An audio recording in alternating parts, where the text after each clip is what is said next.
Today is April 7th, 2023. It's episode 218 of Maelstrom Radio.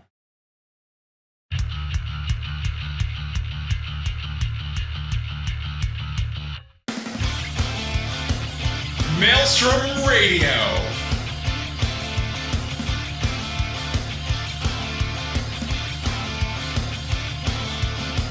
With your hosts, Gladys and Shitter.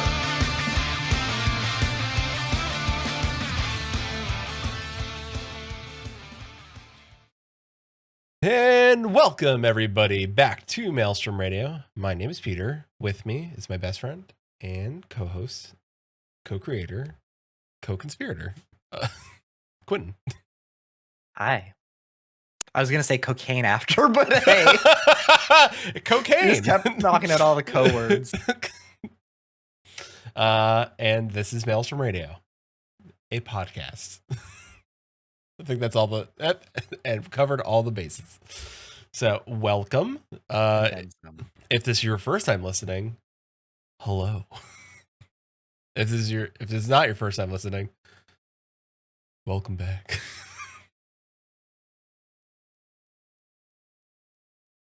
I mean, I heard if you sound sexy on the mic, they'll stay longer. I mean, we've already said that we aren't going to do an ASMR cast. I'm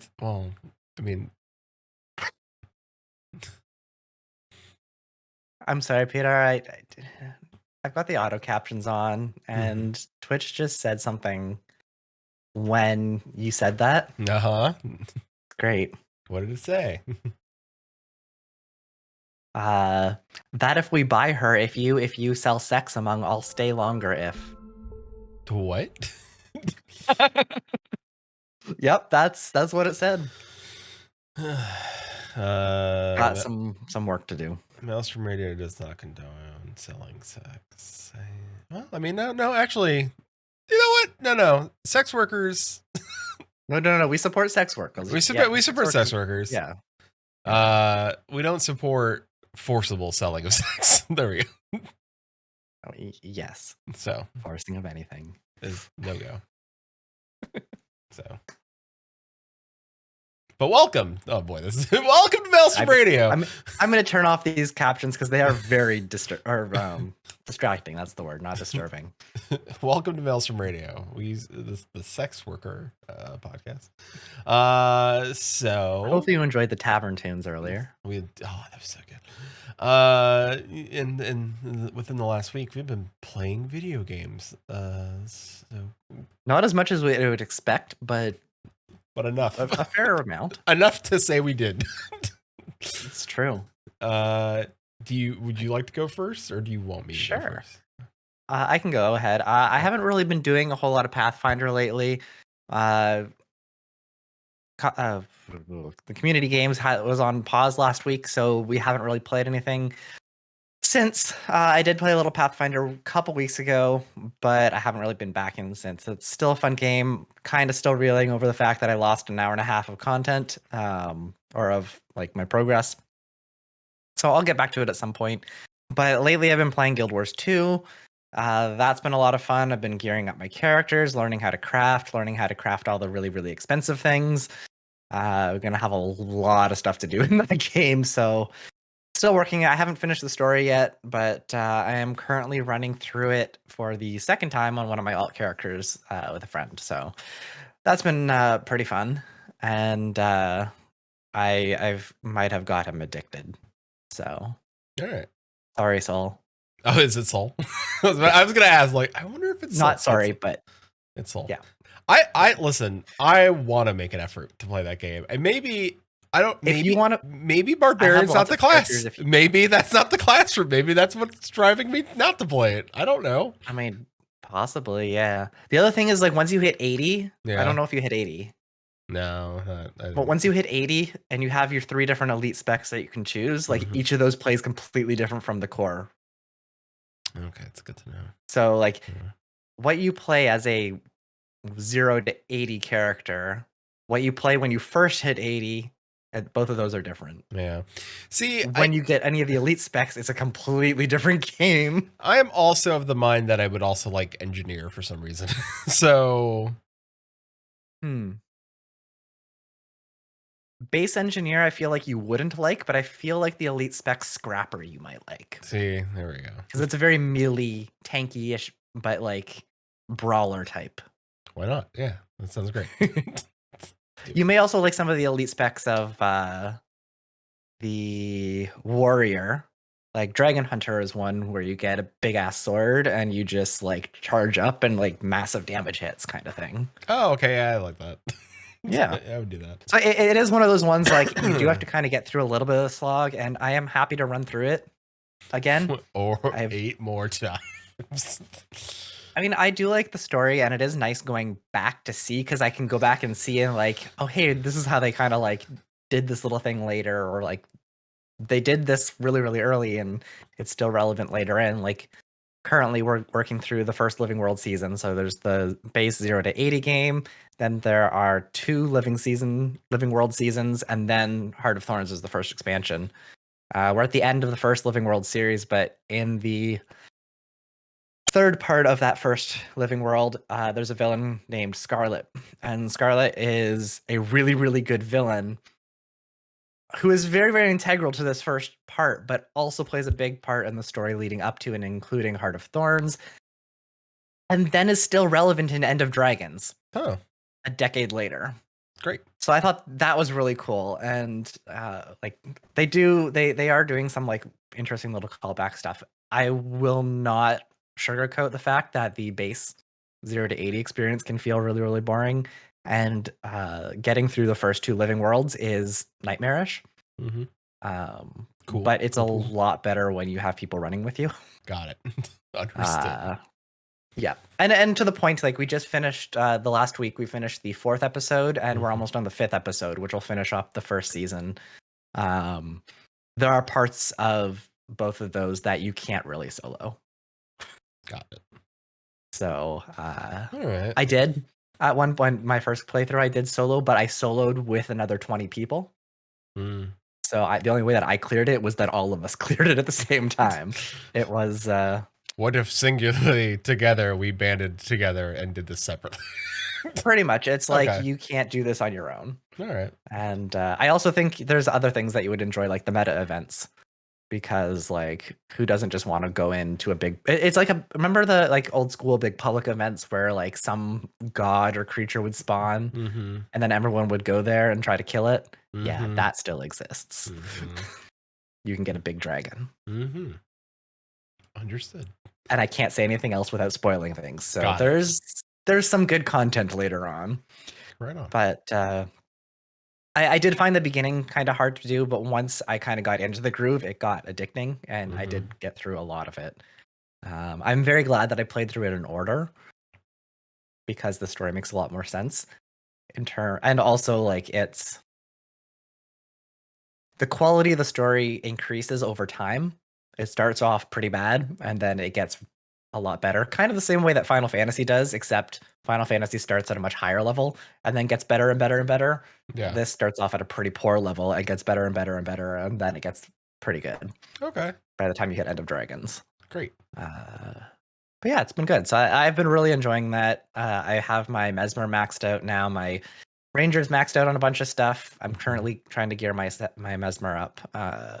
But I think I've got my Necro has a spec now. My Elementalist has a oh no, Elementalist doesn't have a spec yet.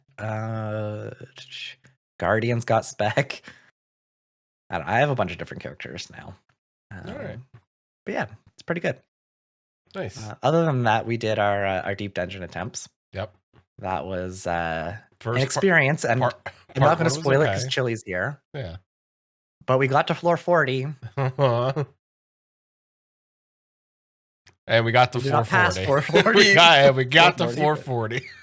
Yep. And we're back down at floor 31. What'd you say? It's not even, this is not a spoiler or a hint towards a spoiler. It's just no one expects the Spanish Inquisition. No.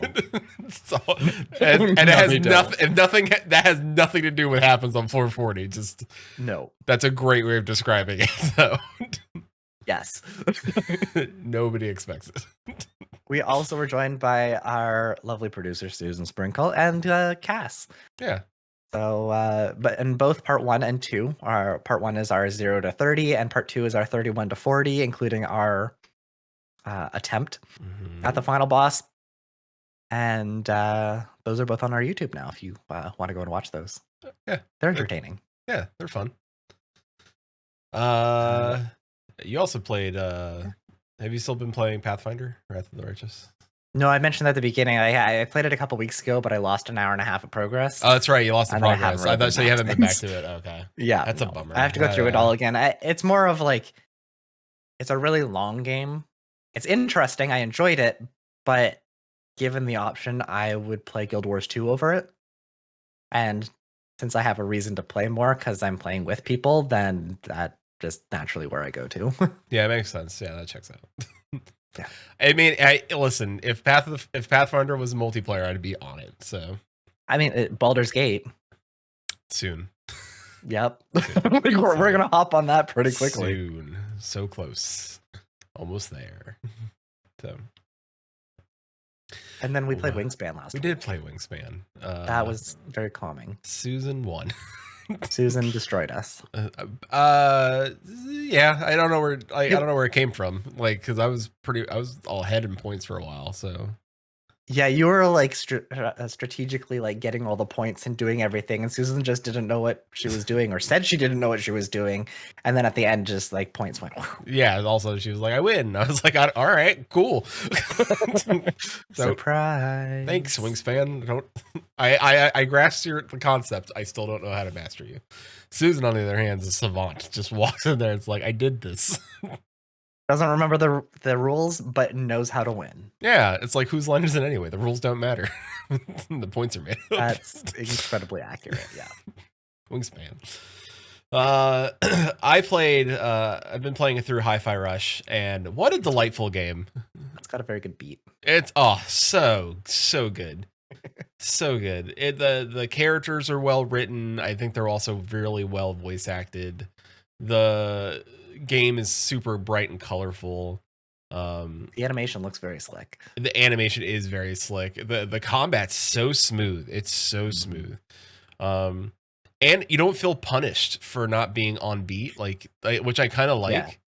Like, it's like, I missed it. But then when you do hit stuff on beat and get the extra damage, great. Love it. Like, it's such a great game. It's so good. They're almost like rhythmic gamey. It on purpose. Like, the point is, so point is that the main character, Chai, gets a iPod or whatever, blasted into his chest. Zoom. And, yeah, maybe.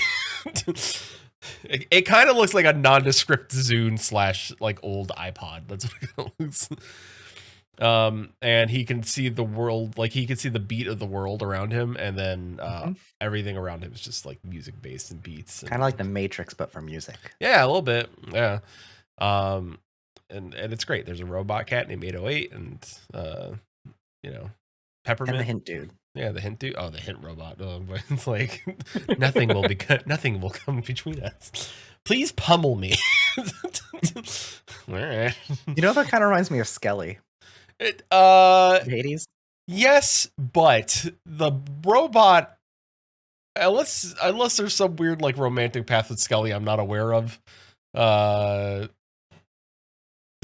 Like the robot right off the front end is like was watching you prior to you meeting that robot. It was like, I know. It's like, I've been watching you. And then he's like, wait, what? He's like, I know. The character's like visibly like, what are you talking about? Get away, please. Yeah. So yeah. Oh boy, that robot does not have any. Because the second. Tell me how long the game is, because I'll.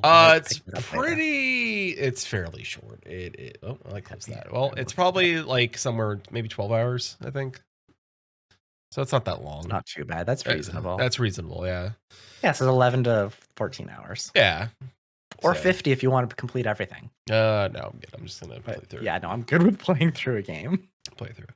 Good. So, and I did some Fortnite.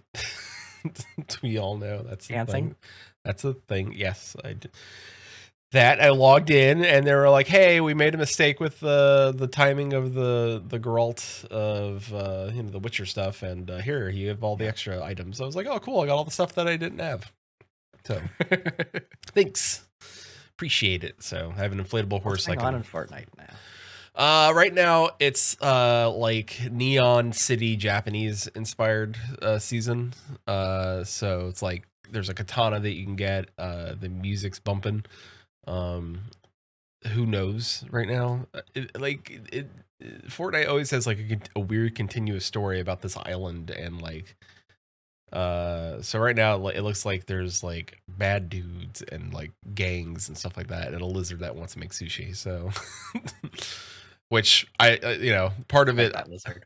Yeah, and also it's got like a dope like trap like sushi making beat. So I'm down to continue playing Fortnite. The last I heard about it was the world got destroyed when we all watched you stream it. Yeah, that is true.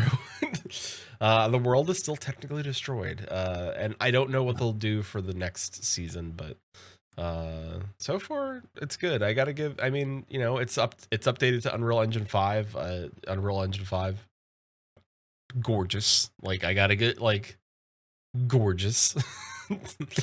For a game that I didn't have to pay to see Unreal Engine 5, pretty neat. Love it. Chili says they updated creative mode. They did, and Chili's right. Yeah, people can now make whatever they want. They actually showed that with the trailer, and like one of the things that Epic made, for Fortnite and the creative mode was like this dragon that flew past, and you wouldn't think it was in Fortnite. That's the thing. Like everybody's like, they saw the footage, and like, that's not Fortnite. Skyrim again. Yeah, but it wasn't like a dragon. It was like an Asian style dragon. Like it was like the snake. So, and it was like massive, and people were like, that's Fortnite, and they did like. Boss, it looked so good. They did like almost like a Final Fantasy VII like mecha boss and stuff like that. I was like, as people were like, and people were like, this is Fortnite. Like people were freaking out online, like this is Fortnite, and people were like, yeah, you can make whatever you want now. I'm like, what? So like voxel type building stuff, or like I don't know. It's just they gave people the tools to build within Unreal Engine 5 within Fortnite. So, and Unreal Engine 5's environmental stuff is so. Good. It's so good that people are building things that you wouldn't think possible. Like you're building stuff that you see in game trailers. People were building things that the devs never thought possible. That's true. Very true. Did you ever see the Unreal Engine 5 train station clip? I haven't seen anything of Unreal Engine 5. I don't want to stream it here, but after this, look it up. It is terrifying. Like there's nothing scary about it. There's no horror aspect to it, but it's terrifying because it looks so real that I thought when someone was like, "Oh, this is Unreal Engine 5," I was like, I didn't believe them. I thought somebody was like doing a troll, like, "Oh, they filmed this at a train station and made this, and this is just fake." Nope, absolutely 100% real. In engine of Unreal Engine 5, and it's terrifying. The first Unreal Engine 5 horror game, if somebody dedicates time and does like a PE with it, like a playable or playable PT with it. Oh boy, I don't know. No one's gonna be. I might play through it, but no one's gonna be able to watch stream. That's how scary it's gonna be. No one's gonna be able to watch it. It's gonna be too real. It might be fine on stream, because on stream it might get artifacts. Well, true. Which one is it? Wait, the train station, Chili. There's one, and it's off-putting. It's just eerie because it like the lights turn off, and it's so. Because it's so real, and that the lights go out like at this train station, like it's daytime, and all of a sudden it's pitch black, and you're like, oh, I don't like that. Like whatever, don't daytime. Like it. Yeah, no, there's only it goes to daytime, nighttime. I'm like, oh no. So, so gives me the gibblies. And also to update everybody, Susan's current Octopath Traveler 2-hour count is at 38 hours and 23 minutes. So, only like two and a half hours since last time. Yeah. Been a very busy couple weeks for Susan. Yeah. Just playing out new plants. And she'll get there. I mean, it took her a while to be Octopath 1, but this Octopath seems to be very, very dense. It seems like, I mean, which is not a bad thing for, I think it was like a $60, Switch game. So for a $60 game, I mean, if you already put 40 hours, over 100 hours. Oh yeah, you're getting your money's worth of this one. So yeah, play it. So, Final Fantasy 14 letter from the producer Live 76 happened on Friday, March 31st. Pretty much everyone has already broken it down extensively, which is true. We're not going to do that. We're not gonna. I did watch it. Nothing jumped out at me. Like there was nothing like coming that was like, oh, spicy. Like there's nothing. I mean, it's all the same. And I don't mean that in a bad way. It's just all the same stuff that it's the same meatloaf dinner your mother's been making every week for the last 8 weeks on a Tuesday. You know what I'm saying? Yep. All right. Exactly what you're saying. Okay. And while it's your mom's meatloaf, and when you're like moved out of the house and it's been 2 years since you've had it, you're like, I kind of miss that meatloaf. Mm-hmm. I haven't moved out of the house yet. So Final Fantasy 14 equals Tuesday night meatloaf. That's true. So it's not bad what we're getting. The MSQ is still pretty good. Like the writing's great, but we know we're getting another Extreme Trials Zervin. We're getting we know who we're gonna fight. We know that there's gonna be MSQ. We kind of saw what the dungeon area is gonna be. It's gonna call the Aether Font, and it's north of Charlayan. So there's polar bears. The Unreal Trial. Thank you, Susan. I appreciate. Thank you. We already have Extreme Zervin. Yeah. So it's the same stuff. So not bad. I know a lot of people are like, yay, thanks. But I think for Quentin and I, is good. Yeah, it's not bad at all. Like it's the same thing. It's not a bad thing. It's just good. We've had a meatloaf for a long time. Tuesday night meatloaf. Something different. Tuesday night meatloaf. I would also like to propose. We've been a Final Fantasy podcast for a few years. Then we took a year off. Then we took a break and we tried to do non-Final Fantasy stuff. We're back to Final Fantasy stuff. I propose that we are now the Tuesday Night Meatloaf podcast. Sweet.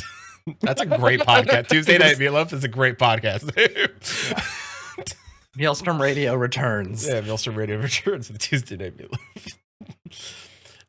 So we asked for questions this week from some of the people out there. So we got a question from Chili. By the way, congratulations to Moog Around Radio for a podcast. 7 years of podcasting about Final Fantasy 14. They've been eating the meatloaf longer than we have. But to be fair, they also don't always eat the meatloaf. Usually, like every now and then, they go out to Nando's. That's true. Or KFC. Also true. Chili really just likes chicken. It's all very. So he gets a variety of things. I would go on a limb and say Chili's favorite protein is steak, right? But I feel Chili limits his steak intake so he can enjoy steak more. Like I feel like it's something like he's like, I can have chicken more often. And then when he does have to steak, do a poll on this later. Yes. Oh, okay, good. Thank you, Chili. Chili says yes. Yeah, but has he ever purposely booked a train, a hotel, and a train back to have a multi-day trip just to go and get Wendy's? Or like, has it done that for steak? He's done that for Wendy's. Yeah, but again, he's eating more chicken. So when he does these things for steak or beef, well, yeah, but Wendy's is the burgers, the Baconator. It's the Baconator. Yeah, but Chili does make special trips to go to Wagamama for like steak ramen or whatever he gets. Yeah, that's true. So, just closer. It's closer. So. But if there was a Wendy's in his town, oh yeah. So I think Chili would still limit himself. I think he would still. So it's still 3 hours travel. 3 hours for Wagamama. I mean, that's still better than the Wendy's though. Wendy's is like a multi-day trip. I don't think I've traveled 3 hours for anything other than go to Chicago. So anyway, Chili asked a question. Yes, for Wakapo. Chili asked, do you think we'll get more umbrellas with 6.4? Yes, and unfortunately, yes. Sadly, yes. I found a good use for umbrellas.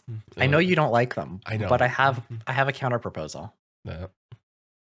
What if they put an animation that you were doing the Tom Holland rendition of Rihanna's umbrella? That would make it semi-useful. Yeah. So that would be, yep, I would definitely go for that. And I know someone out there is going to be like, yeah, but I use it for RP. Listen, I'm not against you using it for RP. I just want you to understand that a certain game producer sat down in a chair and looked at me dead in the eye and said, like, this is going to be the umbrella mount that we're going to add to for MGP. And I was like, yay, umbrella. And I know that because it was ingrained in my memory, and I talked about it here on this very show many moons ago when I was young and still full of piss and vinegar about this game. Still salty, but just young and full of piss and vinegar. And many years have passed, and he's like, we're adding umbrellas. I was like, oh, okay, the mount's coming. No. Takes the mount slot, though, because, why not? So the fact that it opens, I do like the umbrellas, the fact that you can dance in the umbrella, and the fact that it opens up when it rains. Why? Like, your character doesn't experience, like, umbrella. Yeah, but your character doesn't experience any, like, oh, I'm moist and so my spells don't cast. Like, there's no reason. You know what I'm saying? Like, it's not like Throne in Liberty, which is that new MMO that's coming out where, like, if it rains, it could unlock a dungeon because, like, the runes got wet on the front end of the dungeon or whatever. So Skeleton and me still waiting for an umbrella mode. Yeah, that's me. In 84 years. It's been so long.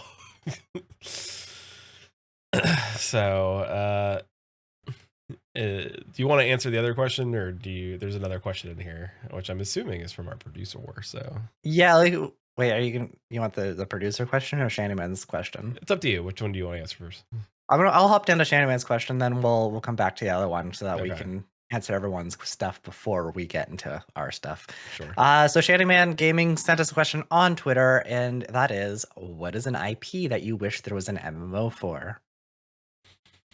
Oof. And I know my answer right off the bat. Go for it. It's some people may think that I'd say Zelda. I do not want a Zelda MMO. I would like a Pokemon MMO. But doesn't that because I think if they did that, if they did it properly and did it well, a Pokemon MMO, Pokemon would fit very well into an MMO universe. Okay. I see what you're saying. I get it. Plus, it has similar to how we've done in Final Fantasy, it does have the ability to expand multiple expansions over time to give more content, to give you access to more Pokemon. Like if they started with just the Kanto region, they moved to Johto, they moved to each of those regions. Even just assuming the mainline games today so far, like there's a lot. And if you're talking about Final Fantasy as well, like you imagine that they did that, but then like Final Fantasy, they wanted to add like mini games like Golden Saucer or because there's gambling in there. But imagine they added the Pokemon TCG as a game inside the game, kind of like Legends of Norath. Okay, yeah, I gotcha. Yep. Yeah, Chili's like even like the Game Boy version of that game. Like it's Temtem exists. It's not quite the same as Pokemon. Like Pokemon has the world, the story, and the lore that I think is really interesting. Like Temtem's got, I haven't played it, but it does have that same sort of style, but it's not Pokemon. Yeah. I know Cass will agree with me on this one because we've had this conversation before. But if they were to pull off like an actual good Pokemon MMO, I think that would be a lot of fun. As long as Game Freak doesn't touch it with anything. They don't. Get away.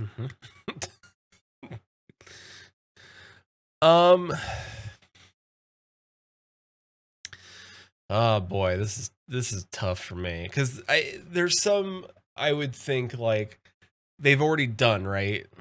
Like they're like Star Wars was a great MMO once, but there's SWTOR, but at both times, and they've done they've done D&D 2 times as well. But again, like What's the other one? Dungeons and Dragons Online, and then they did oh God, what's the other one now? It does exist. Dungeons. Yeah, I remember. I know Dungeons and Dragons Online because I played that for a little bit, but I don't remember a second one. There's two of them. That's interesting. There's DDO, and what was the other one? I know there's another one. I feel like Lord of the Rings would also be a very interesting one. I know we have Lord of the Rings Neverwinter. Online. Thank you, Dr. Oh, Disney. right. I forgot about Neverwinter. Yeah, well, everyone does. Lord of the Rings would also be a really interesting one, but it exists. It does, but I mean, and it's good. Version. Like look at the cinematic version of Lord of the Rings and how beautiful that looks. I'm with you. Even 20 years on, versus like the MMO still looks like it did 10 years ago. Looks still pretty good though, because it's not bad. It's not bad. Getting the MMO is still good. I just think it would be really neat to see an updated engine version of it. Amazon tried. Amazon was working on it, and then they lost the rights because another company bought the Chinese company bought them out. There were Tencent. Somebody bought them out, and then bought the rights, and it was just like no. So. I'm with Dr. Delicious too. A Forgotten Realms based one would be really interesting. Yeah. I don't know how you would necessarily do that though, because a lot of the thank you, Jillian. Bracer. Interesting stuff with Forgotten Realms is a lot about like specific characters, less about the environment. I feel like it would be very hard to replicate that environment. So for me, I believe that it's time. Once again, I know they did it, but they haven't. It shut down so quick. It only lasted for a short while, and when it was out, it was good. But I think under different people, a different company. Age of Conan. I think because they did Warhammer, right? I would think a Warhammer 40K. Yep. MMO would do. Warhammer would be. I think it would do well. I never played Warhammer. The MMO version. I did. Loved it. Was Warhammer a MMORPG? Yeah. Mm-hmm. And see, that I think might be a mistake. But based on, pause for a second. We're going to talk about Warhammer. We're going to talk about a game that does no longer exist. So hold on a second. Yeah. Warhammer Online, a great MMO, did and brought to the world a lot of things that are in MMOs now. One of the things they started were these what were called realm events, or similar to public event. They started the public event series, yes. Yeah. And one of the things I think they did really well was really enforce the thing that people liked about Warhammer was, hey, there's PvP, and there's actual specific zones, specific areas in zones where PvP would happen. Now, you didn't have to do them, right? Like if you were a PvE player, like you could pass those zones perfectly fine. But the PvP did happen, and it was really good. Like it was a solid area. You would do some questing there, and you could control it, and you went back and forth. And they did a lot of fun things that you had like adornments on your armor. So like, for example, like an orc, right? When I played an orc Choppa, Choppa, which was the tank class, one of the adornments I could put on my shoulders was a skull, right? And that like gave me a boost of things, and like that showed up, right? Like on my shoulder pad, and then on the spike of it, I would put a skull. Or there was like a tankard I could wear off my side if I was a dwarf, like stuff like that. And the game was really fun. The story was really good. The questing was really fun and innovative. They did it really well, and I think it gave Warhammer justice, which I think they mixed what people liked really a lot about Warhammer, which is the PvP aspect of the board game, right? Yep. To make it feel like these massive combat battles, which they added and they had big group PvP, which is what people wanted, plus great PvE, which was a great mix. Still to this day, we'll always love when in the orc starting area, the public event was to feed a giant a bunch of booze and let it break open the dwarf tower, so you can fight the dwarves on the inside. And if you kept the giant alive, it'd help you kill dwarves. So great, love it. would play again. I would love to see a 40K version of that, right? Like the future aspect of that, like, you know, like you get Space Marines and like. Well, I'm wondering if it would be more interesting. I don't know how they would pull it off, but if you could make it closer to the TTR, like the tabletop RPG version, right? Like in most MMOs, you are, if not the main character, like some MMOs, you're not the main character, you're just another adventurer type person. But you are one person and you have the effect of one person on the world. But with Warhammer, you're, like you said, you're commanding groups of things or battalions or stuff like that. Like if you could somehow build that into your game. I would love to see it. Right, yeah, like I think it would be really interesting if you had the ability to also strategize as more of a commander in these and then still have like these massive PvP type battles. But you're controlling more than just yourself. I'm down. I'm with you. Yeah, I just that's how I think. Like, I don't necessarily think that the RPG side of Warhammer, I don't know about it. I'm not familiar, but there's a lot. Like there's a lot there. Well, it'd be more like in terms of like how it plays from the tabletop version. I feel like it might be better suited to a different style of MMO. Probably. Like a more strategic MMO, which would be interesting. It would be interesting. I mean, kind of on the vein of like Eve battles. Oof, if you did like an Eve style MMO with Warhammer, it might do some damage to the internet. Yeah. Or it's red, so it goes faster. Just like it just paint things red and they actually go faster. I was gonna say the other one would be Planet Side. Just I would straight up. I would not be against that. Planet Side. Yeah, exactly, right? Like it's Planet Side surged in popularity again, which is surprising. Did it? Oh, yeah. They just had an update recently, they right? Didn't have update last year. Yeah, there's been a few streamers and stuff like that. Like the Spiffing Brit did like a big like let's like so that's all it takes is like one popular YouTuber be like, oh, this is Planet Side. Everybody's like, what the hell is this game? And then all of a sudden everyone's like, yay, please make money. So hold on, we have some things in chat. So, yeah, I wanted to jump back here. Chili was mentioning a Resident Evil MMO.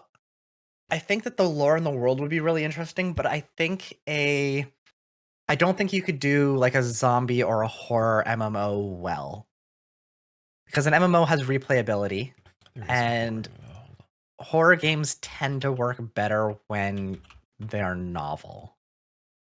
So these or they're short experiences rather than ongoing. The Secret World was a horror MMO, right? But it wasn't horror in the aspect of like, ooh, everyone's scared.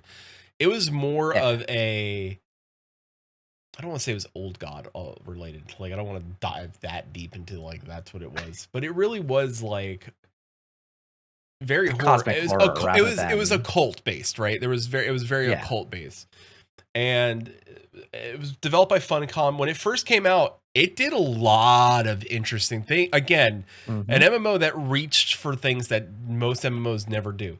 They had an in-game browser that connected to Google to help you solve quests, because actual quests involved like looking up facts about like, oh, okay, I got to go look up like Edgar Allan Poe's like this and that, and like, thank you, Dr. Delicious, for subscribing for 5 months. Appreciate it. Thank you. Thank you, Chili, for gifting a sub to Dr. Delicious, who has been now subscribed for 5 months. So, thank you for extending Dr. Delicious' time here at Maelstrom Radio. So, you know, you had to do a lot of detective work with the game, and then all of a sudden, like, you had guns and shotguns. Like, a lot of the weapons weren't just like, you know, they weren't like, oh, you know, like sword. No, that's not always sword. It was like shotgun and handgun. But I think the more interesting part of it was the questing, right? Like, hey, I got to open up, I might actually physically open up the in-game browser, go to Google and like look up like, all right, so where was like Edgar Allan Poe buried, and like who was like, and then there, I remember one being how do I summon a wolf? And one of them was like, what is there's a mysterious person that visits his grave every year and leaves a bottle of what, like, and like you have to use that to go click on the right bottle and get like, and it's wild, right? Wild stuff. Again, poor Secret World, like, just did not get. They tried twice and it just didn't get the love that it deserved. Yeah, I think like an occult based type. It's not horror. It's more like a dark fantasy. It's very almost. dark fantasy. But it is, That would work. Yeah. But I don't think like a horror like Resident Evil would work, like a zombie apocalypse type scenario. No, I think they were trying to do that with like Daisy, Yeah. and oh god, what was the name of it? H1Z1 attempted that, right? Like and great concept. Like, don't get me wrong, great concept. Would love to see it, but it might work better hard. in like a Fortnite style game. I mean, that's technically how Fortnite started, right? Remember, it was like Save the World or whatever, and then like it was like not so much zombie horror apocalypse, but it did. No, it was really like these. Yeah, that's how Fortnite started. And the problem is like it's nothing like that now. No, it's not, because what happened was like they also built like this like PvP thing up next to it. It was like, people like this part way more than this part.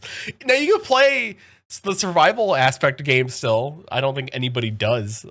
I don't know if anybody actually has ever gone back in there and played it. I don't see them. So and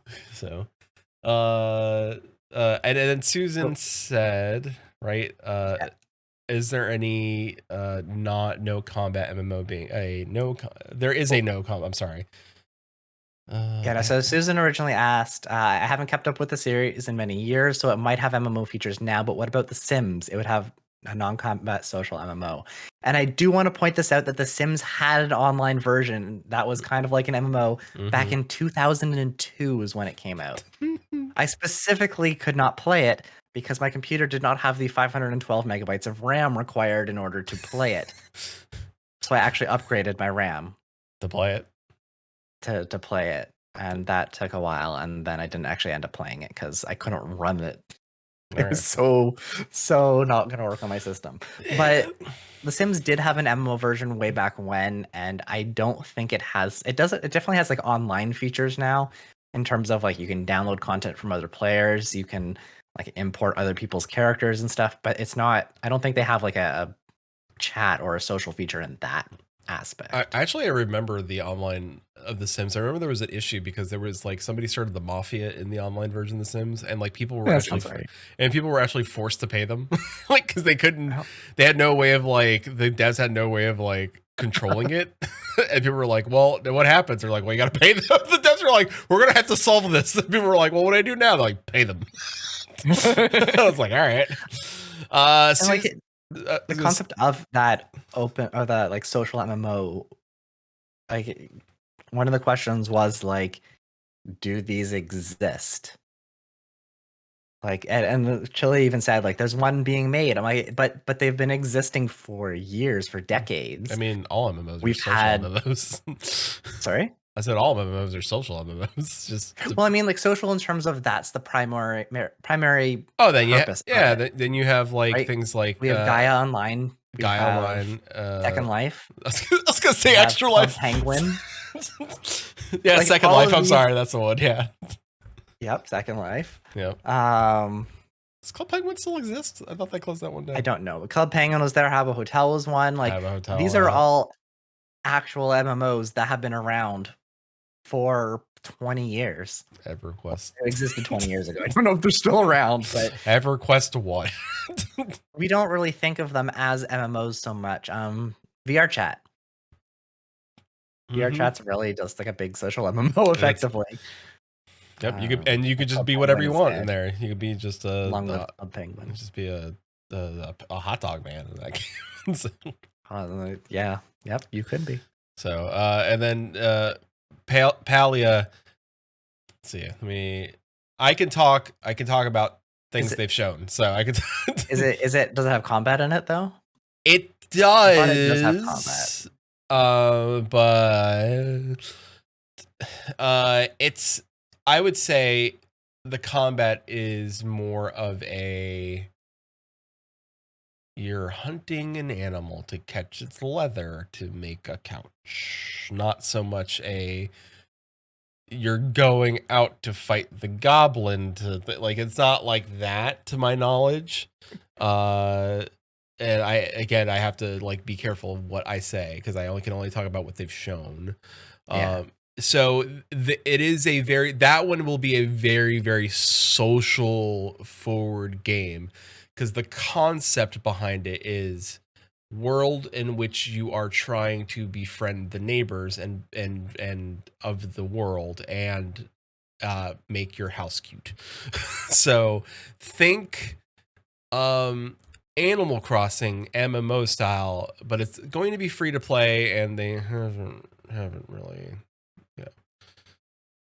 haven't really gone into like what their model is going to be. But they said there's no pay to win, which in a game like that, I would be pay to win. It's going to be pay to fashion.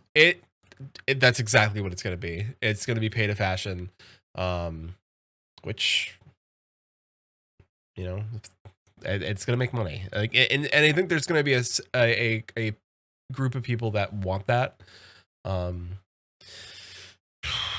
I think anybody that plays Final Fantasy 14 will switch over to Palia, as their main game. Maybe if all you want to do is like housing and crafting and stuff.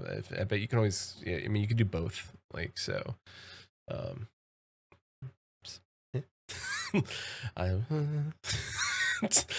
Fantasy works really good as a side piece game. It really. Hey, that's their marketing strategy. Exactly. Although right now they're just like, hey, you want 96 free hours? You come play the game right now. So that usually means that they're not. When I see the free login campaigns and Stormblood's free. That's when I see those free login campaigns. Let me tell you, I know they're not raking in the cash right now because they're trying to get people to come play the game. So, if I had to suggest an MMO like. I would love, and I know it's been done in other, but I would truly love like an actual old gods MMO where like in the world of Cthulhu, in the mythicism, and where it's not zombies, but it is your mind, and it is like you are a detective or you are a certain thing, and like you're solving this. Yeah. Oh my god. Like if it was like noir based and like. Psychological in a lot of sense, and like the questing, like had you go down doing deep dives, and I would love every aspect. I would love every minute of it. I'd be like, yes, this is what I want. Fraud detective MMO. So it wouldn't be my top guess, like my top wish, but I mean, I would try it. What, fraud detective MMO? Yeah. Oh no, I play the hell out of it. Yeah. Oh yeah, sanity as a stat. Definitely. Oh my god, yes. Oh. It would be difficult to try to implement that in a way that's fair to people. Mm-hmm. That's what I think it would be kind of the trick on that one. Yeah, that's the downside, right? Like, or is it like the sanity as a stat, but it does diminish over time? Like you can only survive in something so long, and like the more sanity, then it's fair, right? Like only you have more sanity, so you can last longer in this house of hell. Yeah. And then honestly. You could take it deeper, right? You could start implementing like, what it would be the old god twist on like the yokai, right? Like how would that be like? Yeah. So you could really go far with it. So I think I was just thinking actually, in Living World Season 1 in Guild Wars, there is a portion where you are dealing with a poison in an area, and if you accumulate enough of this poison, you start actually hallucinating. Your screen goes all wonky and colorful, and you start seeing things that aren't there. And they start attacking you, and you take real damage, but they aren't there. Help! So I think something like that could be a really interesting way of handling it. Like, yeah. Yeah. Oh my god. It's wild. I like it. Please give me an old god. I mean, and old god game. Just yes. I mean, if we want to talk about it, there's a creepy fishing game. Start seeing things that are there that no one else sees. Yep. That's what happens. There's a creepy fishing game called Dredge that Susan really wants me to play. So yes, that's going to be in the show notes every week until I play it. Yeah, I will play Dredge. eventually. Eventually, I'm going to finish High Fire. I needed a break. I needed a break from, because even Turnip Boy, which I thought would be like a fun, cute, funny game, which it was. It was. But that, whew, and then it got heavy. Started real light. Real light. You get little like jiggling blobs. Yep. You're like, yeah, this is the best ever. Everybody's great. Love it. And then everyone dying. Tax evasion. And then everyone's like, oh no. Like, oh no. No one dies in the game. It's lore. But it's lore. It is game lore. I don't know if it's all lore, let's be honest. So yes, I will play Dredge. It will be a very chill, relaxing. I'm sure nothing eerie will happen. Chill and relaxing, but it's like cosmic horror. Yeah, it'll be fun. Elder Godfish. Yeah. Tully says, by the way, it seems like Monster Energy tried to sue Pokemon and Monster Hunter in the past. That is true, and they're trying to sue, was it Monsters and something else right now, this new indie game that's coming out? I don't know. Monsters, all right. Yeah. Stupid energy drink band. Just come on. Just because you have the name Monster, nobody's going to think your energy drink is making a video game. Don't worry. Yeah. Yeah, I don't even think they would have a trademark or copyright in video games. Yeah. They don't have jurisdiction. Like they have sponsorships in video games. True, but that's not a video game, so it doesn't count. And if it was, it'd be it would be the worst game ever. It'd be like, Monsters BMX or some crap like that. It'd be like, and it's like it's got so and all that dude do is take a picture so you get like a $10. Remember that old Abominable Snowman game where you're skiing down? Yeah. Yeah, that except you're free, like right? collecting Monster Energy drinks. I think that's what it was. But you're collecting Monster Energies. Don't give them the idea because they'll make it and like everybody will love it on the internet. I'll sell millions of cans of energy. Do you want me to talk about another MMO thing, or do you want to talk about the bonks? Yeah, no, let's go. You've been following along with Pantheon for a while. I have. How has that been going? Good. Surprisingly very good. So now this year they started that every month they're doing an alpha test, right? A pre-alpha test. Yep. And your boy signed us up, Maelstrom Radio, up to attempt to be offered a chance to share a pre-alpha streaming test with the world if we're chosen. So we will cause shenanigans. We will cause shenanigans. But they are putting in a lot of work into the game, and they keep hiring people, so they are continually getting money, and they're constantly growing. They've remapped a lot of the art assets. So like they used a lot of Unity stuff, and now they're creating their own stuff, but they did it for creating baseline stuff in the game. Right. They're working on the monk class and how that looks. They've just shown off what gathering will be like, which I think is pretty cool. Like nodes will be, if it's a large node, it could be tapped by multiple people, so you can actually party up and do node, like, gathering together, which, shout out to Ruby and Yelta. So you could actually gather together. And to be fair, we did that in Lost Ark too. We did, and I think it's a great idea. I think that and like better than group crafting, at least. And gatherers will have their own they'll have their own moveset that you can pick from. So like certain things they'll be like, oh hey, you do a mighty strike against the ore, it'll deal some damage to you, but you'll do a bigger hit, so you can like lower the node's health until it gives you what you need. Right. So it's great concept. I forgot the other guy's name from that helped create Elder Scrolls. Elder Scrolls created EverQuest. Steve. Just say EverQuest. I'll get his name. Steve Clover is the one of the co-creators of EverQuest. Steve Clover is one of the people who's helping develop the crafting system and gathering system in the game. So it's looking great. They showed off the giant domino. Yeah, she's I don't know. She's still working for BioWare last I saw. BioWare, yeah. So she might be working on the new what's it called game, because she was working on Anthem and that didn't go so well. So yeah, she might be working on the new RPG. I forget the name of the RPG. Is that the Dinosaur Gundam one? No, I don't think she's working on that. I don't think she's working on that one. Yeah, she didn't work on that one. No, their other BioWare game, the one where it's all like elves and Dragon Age. I think she's working on that. I think that's what I believe she's working on. So we did show off the crafting system. They showed off some of the new zones they're adding.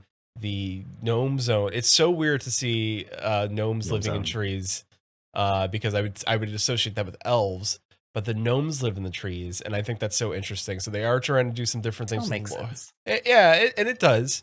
Like the Keebler elves. They're gnomish. Excellent. We will get the double stuffed cookies we always desire. And again, I think a lot of it is their concept, right? Like their game director who took over for Brad McQuaid, RIP, was a big fan of Legend of Zelda and Metroid and things like that. So a lot of the zones will have things that you may not be able to do when you're level 1, right? But when you come back and you're level 20, there are things you can access that you couldn't do because your climbing's better, right? So you can climb up the cliff face and get to a new area, or you can swim deeper into the lake in the middle, and there's stuff down there. And weather plays a big thing. So they are making a lot of progress, and people are getting more passionate about it. I think it will not, in terms of games coming out, because it's being made with Unity, a lot of people are panning it for its graphics, which I think is very unfair.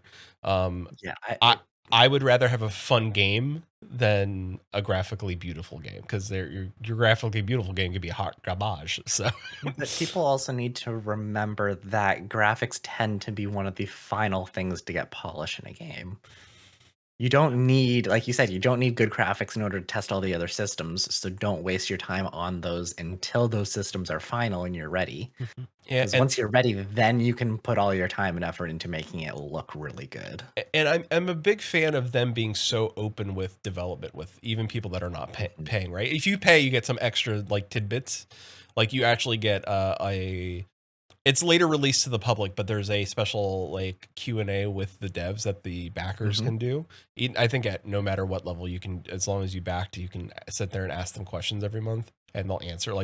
They're pretty open about answering those things within reason, of course, and without leaking too many things. But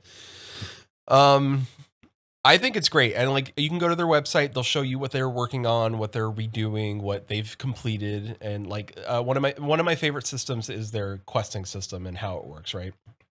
Behind the scenes, it's Quentin and I are doing the same quest, and there's 2 branching paths that could take. You can do part A this way, and you can do this way, and then it might diamond back in together where we can get to the same result, or it can then branch off again. And then Quentin and I could be do a pacifist route, right? Where he just negotiates his way to getting what he needs. But I'm just I'm gonna bonk everybody's head with my stick, and then go that route, and then come back, and then we both get the item. But it could have gone completely different ways, right? But now this group of people hate me, where they're oh, he's a traitor and he's well spoken. It could have, and that's how it could have gone, right?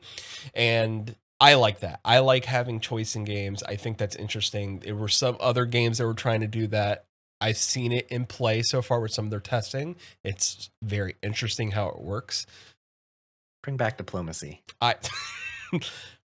I'm with it. I'm for it, honestly, because they had a thing that tipped off. It's their, oh God, I forgot the name of the system, but it gives you you have a little chime, so it's there's it gives you, and it this thing pops up on the top of your screen. It's oh, I mean, it would be neat if you could speak to this. I'm gonna say I don't know, I forgot what it was, like this goblin, right? Like it'd be cool if you could speak to this goblin. And it's like, oh, okay. And then you go like later on, they like talk to this thing. And it's like this person's like, oh, I got this rock and I don't know what it does. He's like, if you give me 3 shillings, I'll give it to you. And they're like, okay, here you go. And then like you read on it, it's like, huh, I feel like I can like, and then you read it, it's like, oh, this is like a goblin stone or something like that. Then you get like, then you like holding it, you can talk to the goblin. Like it's stuff like that. It's like, but you don't know that that person has it. Like there's no quest marker above its head. It's just by chance of talking to this person. I love that. I love that. I think you love that. I think like together we both love that. And we know MMOs just don't do that anymore, right? There's aspects of, you know, there's streamlining to a point where it's like yes. But there's some parts of like, let's have some fun, right? Like what happened to like some adventure and fun? And like I think one of the things what we love about D&D is the role that I can decide if we're doing the thing or not. Like and usually not, but yeah. But we can decide to choose to venture into the thing or talk to this person. And I think opening that up to us as players is a great thing. And I think that's cool that they're doing it. How it will pan out and work is a different story, but so far, stop saying you trust your dice. Yes, please stop. did not work out last time. So again, how it works now in a very specialized small area, it worked. How it will work in the bigger scheme of things is very different, but I hope it does. I hope it works. Like, so far in testing, it seems to be working for them. So, and I'm okay with that. I would like to see more. So. I do have one caveat there. Like I do like having those little quests where you find them. Like you serendipitously you come across something and you didn't know that it was a quest, and suddenly you found something really cool. Yeah, they have that. But that's going to be my caveat with that is that the main story or story relevant pieces should be illuminated. They should have markers on. They are. So they are. But so that would be the best of both systems, right? Because I think you still need that streamline, so that people don't feel lost trying to do a quest. It's very hard to go through what you would expect as the quote main quest without guidance, or at least being able to track it or something like that. But have a system next to that that's like, you can talk to this person on a rainy day. So Embers Adrift is a game that came out December of last year, which which does what you said. And it's very like, again, another game made in Unity, and they're constantly updating, adding new things, but it's very like, oh, we've made the old school MMO that people wanted, and it's group based, like I say, low fantasy environment, group based gameplay, immersive experience, which we've all heard that before. But that's the thing, like you don't know who's a quest giver, right? You have to just talk to somebody and be like, oh, you're the quest giver. Pantheon is not doing that. They actually are telling you who the quest giver is. Like, so there is they're trying to balance out both things. Embers Adrift is not doing that. You just be like, oh, here's an NPC. You talk to that NPC. It's like, will you kill 12 rats for me? And like, oh, okay, I will do that for you, random. What's your name? David? All right, David, I'm going to go kill rats. David, the rat killer. So, but again, Embers Adrift is still a game that is new, and I've seen some videos of it. It looks interesting. And they're charging a monthly sub. Good on them. People are paying it. Like it's enough to keep their servers open and them to constantly update the game. I'm happy for them.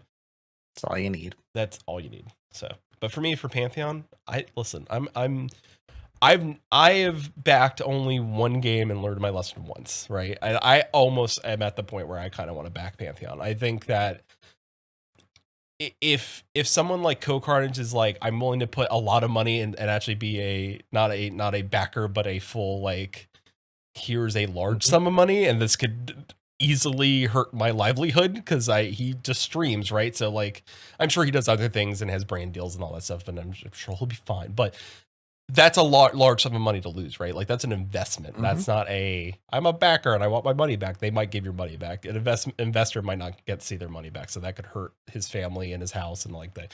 So that's usually goes the other way around. It goes the other way, right? No, and investors usually get their money back before backers. So, but I don't, I have a feeling that if he's that much trust in the process of what they're doing, I think, and Quentin and I know Co from way back in the day when EverQuest Next was the when Co used to watch a little podcast called EverQuest. So those were things that used to happen. Rip. So anyway, if you ever want to talk Pantheon Rise of the Fallen with me, I'm always around, because I think they're getting some really interesting things done. I also like that some of the people that have joined are like one of the people that joined recently to redo the character models as a female lead, and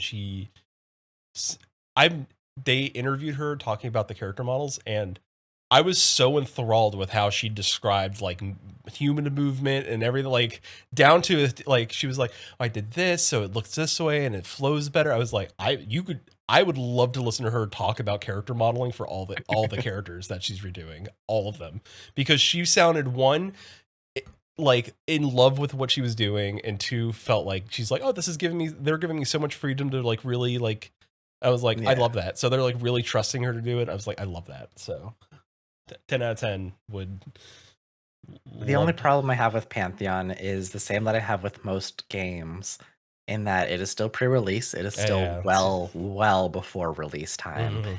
And pre-release communities tend to be fairly toxic. Oh no, it's they generally are very it's a friendly. Fire. It's a mixed bag. Well, I mean, like, it's like that bag of roulette flaming Doritos, right? Like, it's like, oh, there's like out of every 6 Doritos, there's that one Dorito that isn't great. But it ends up being like a lot of repetition of very similar themes for every pre-release game. Not necessarily specific to a game, but you see the same things happen again and again, and just, dude, it's exhausting. The same things that happened during EverQuest Next are happening here. Exactly. It's also what's that Stephen Shreve game, The Ashes of Creation? Same thing happening there too. Like, and that's why I don't go into pre-release and it sucks, right? Because you like look at YouTube videos and how they perpetuate this, like, it's rather like people reacting, and it's the same thing over and over again. It's like, oh, we got this new tidbit of information. It's like, it could make or break. And then like people in the chat are like, oh, like this is going to be the best. Like, you can look at the chat and you can see, or even the person on YouTube is like, oh, this is going to be the savior of MMOs. I'm like, stop building it up to be something way more than it's supposed to be. They're just trying to make a fun game. That's it. Like, and let them make the game. And that's what can make or break those games in the end, because everyone's going to hype this game up. It's going to inflate the population in the beginning. It's not going to live up to anybody's expectations when it first launches. Launches are tough. Launches are real tough, and then everyone's going to leave. And then your population is about 85-90% less than what it was at launch. But if you fix a bunch of the bugs and then you relaunch like a few months later, you might do better. Yeah. If you take everything down. New World again. Destroy. Yes. Oh, yeah. New World again. New World's relaunch did well. Yeah. So anyway, try not to do that the first time. Like, just try to get it right the first time. Let it sit in the kiln until it's ready. Yeah. I say, when Pantheon gets to the point when they're doing beta, it doesn't have to be open beta, but if they are doing actual beta testing, and not just in name, like actual beta testing, which means that the product is basically ready. They're just trying to find like those last minute beta issues. Or when they get to open beta, that usually is just like stress testing. Yeah. At that point. If they whenever they get to that point, then I will start paying attention to Pantheon. By the way, but until then. By the way, the person who developed their networking stack, they're selling that off. Like, that's a side piece they're selling from Visionary Realms, because it's so good and it can hold a lot of people smoothly. They're like, oh yeah, we did like a super, like, we just wanted in one zone. They're like, they dropped like 3,000 NPCs in one zone just to see if it could hold it. Just NPCs are like, okay. And theoretically, we're acting those as connections. Like, he made it do I'll show you the video. You'll like it as a developer. As a dev, you will geek out over it. as a layman of .dev type, I'm just like, yeah, that's a lot of things. That's a lot of little dudes I saw. It looks cool. But hey, cool if they can make it work and have a lot of people in a seamless world and like, great, cool. Like, I just wait till they upgrade to Unreal 5. Oh no, sorry, they're on Unity, right? they upgraded to the Unity HDR, the new Unity. So Yeah, they're on the newer Unity, though, like the HDR, whatever the latest and greatest HDR Unity. They're on that one. So do it on Unreal. I wish. That's expensive. But the problem, Unreal's so expensive, though. They both are when you start getting into commercialization. So it's just so damn expensive. Anyway, that's all we have. So we will be back in another 2 weeks on Friday, April 21st. I will be streaming this Sunday, not next Sunday, but this upcoming Sunday I will. If you're listening to this recording when it comes out next Wednesday, the next Sunday I won't be up. What we're doing, not quite sure yet, but we'll find out. Peter, I believe you're still streaming each Tuesday to play through Hi-Fi Rush. Yes. And we're going co-op. Are you saying it's Easter with Quentin? Yes. All right. Bring a ham. Easter with Quentin. No. No? No, bring chocolate. Bring hollowed out bunnies.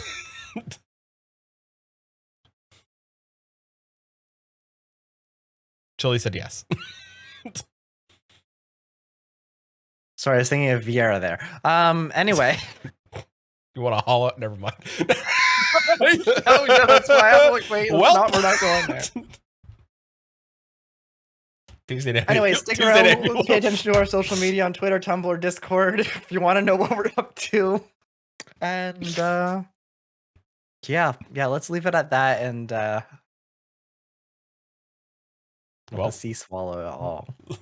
Everything. We disappeared. Did we disappear? Uh-oh. Yeah, we popped off. You hit something and hi, we're black squares now. Oh, wait, hey, we're here again. Hey, I really did not touch anything.